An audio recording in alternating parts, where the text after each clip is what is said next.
5ই আগস্টের পূর্বের ইতিহাসে যদি আমি যাই, আমি ব্যক্তিগতভাবে মনে করি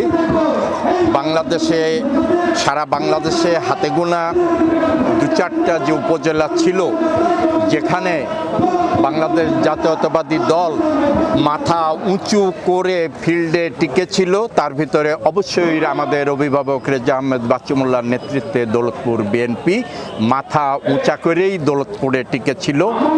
এ হচ্ছে 5 তারিখের আগের পরিস্থিতি। তার একটা ছোট্ট উদাহরণ আমি দিতে চাই। 28শে অক্টোবর ঢাকা শহরে আমাদের মহাসমাবেশ পণ্ড করার পরে সারা বাংলাদেশে বিরোধী দলের রাজনীতি বলে আসলে কিছু ছিল না।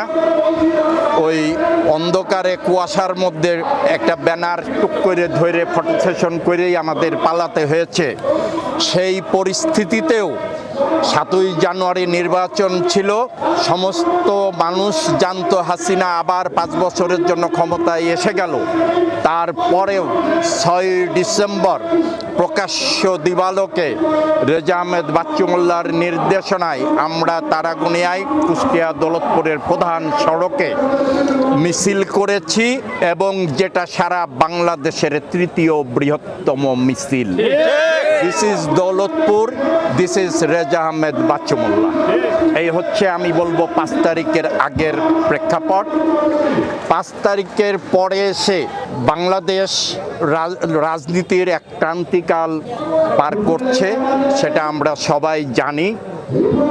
এটা ধোঁয়াশাময় পরিস্থিতি,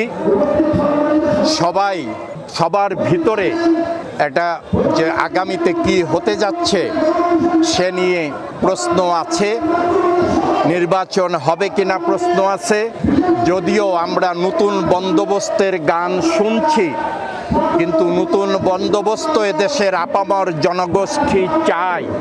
কিন্তু নতুন বন্দোবস্তের যে উদাহরণ আমরা চোখের সামনে প্রতিনিয়ত দেখছি, আমি ব্যক্তিগতভাবে হতাশ, এবং আমার ধারণায় দেশের মানুষ আস্তে আস্তে হতাশায় নিমজ্জিত হচ্ছে।